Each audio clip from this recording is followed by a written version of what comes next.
Meus amigos, uma crise no governo Lula, né? E o primeiro a queda de ministro. O ministro do GSI, Gonçalves Dias, o general Gonçalves Dias, caiu depois que foram divulgadas ontem pela CNN Brasil imagens em que ele aparece no dia dos ataques golpistas de 8 de janeiro dentro do Palácio do Planalto.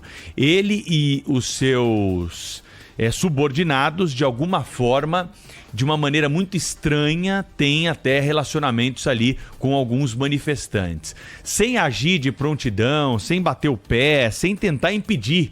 Ao contrário, exatamente, o que assistimos nessas imagens todas, que levaram, claro, à demissão do ministro, que acabou pedindo o boné, mas houve uma reunião de emergência no Palácio, justamente para tratar desse assunto, e é claro que isso tem muito a ver com o que o Cláudio Humberto já dizia para nós, dos bastidores de Brasília nos últimos dias, a respeito da tentativa do governo de frear uma CPI desses atos. Isso e muitas outras coisas podem aparecer. A partir de agora, nós precisamos saber o seguinte: o general vai ser investigado?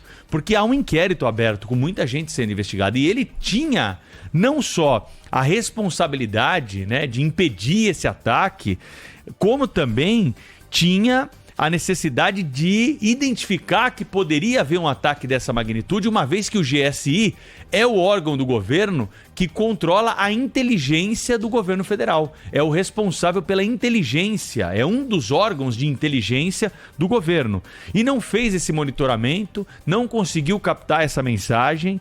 Foi surpreendido, então, pelo ataque aos três poderes no dia 8 de janeiro, esteve lá e não tomou providência. O que mais é preciso para se abrir uma investigação séria a respeito do general Gonçalves Dias, né? Entender também nessa investigação qual é a participação do governo federal, porque até agora nós cobrávamos aqui uma omissão do governo. Até porque, num raciocínio lógico primário e raso, não muito aprofundado, você tende a imaginar que aqueles que participaram desses atos são todos apoiadores do ex-presidente Jair Bolsonaro, que estavam inconformados com a vitória do Lula, não estavam aceitando a vitória do Lula nas urnas. Tentaram, esperaram até o último momento, Lula toma posse alguns dias depois, não, vamos invadir tudo então. Não é esse o raciocínio que todo mundo teve no primeiro momento? Agora nós temos que cobrar do governo não só a omissão. Por que o governo não agiu? Demorou muito, deixou o barco correr ali, até porque conhece muito dessa história de manifestação,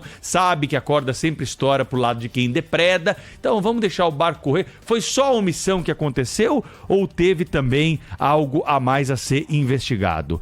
Bom, além dessas questões todas, né, cenas aí humilhantes também para quem é militar, convenhamos aqui. Todos esses que têm treinamento de alguma forma, independente da patente, para repelir ataques a autoridades, ataques a sedes de poder, ali deixando o barco correr, oferecendo água em algumas imagens ali para os manifestantes. Tem um determinado momento que eles saem todos correndo. Quem que estava entrando lá? Era o exército israelense ou era meia dúzia de lunático com um pedaço de pau e ferro na mão? Não dava para tentar impedir pelo menos a entrada em alguns pontos do Palácio do Planalto, ter acionado o reforço? Esse clima de tranquilidade, né, e até mesmo de conivência com a situação ficou muito mal e precisa ser explicado. Afinal de contas, nós temos aqui cobrado punição dura para todos aqueles que estão envolvidos, seja lá o lado que tiver, seja lá a participação que teve, está envolvido no ato de 8 de janeiro, tem que ser punido. E nós não estamos vendo isso num primeiro momento por parte da Justiça, que tem sido muito rápida, o Supremo Tribunal Federal, a punir um lado. Quando é com o outro lado, nós não estamos enxergando a mesma rapidez, né? E isso, claro, coloca mais uma vez em dúvida que se presta a justiça brasileira nesse momento. É mesmo para esclarecer os fatos? É mesmo para punir os envolvidos? Ou tem algo a mais nessa questão toda? Vou pedir perdão agora ao outro Gonçalves Dias, hein? Vocês também, ouvintes da Rádio Bandeirantes, porque eu não sou poeta. Mas precisamos trazer aqui uma das obras-primas do homônimo do general Trapalhão, que ontem saiu do GSI. Minha terra tem imagens difíceis de acreditar. E o STF, que aqui gorjeia, tem que gorjear como lá.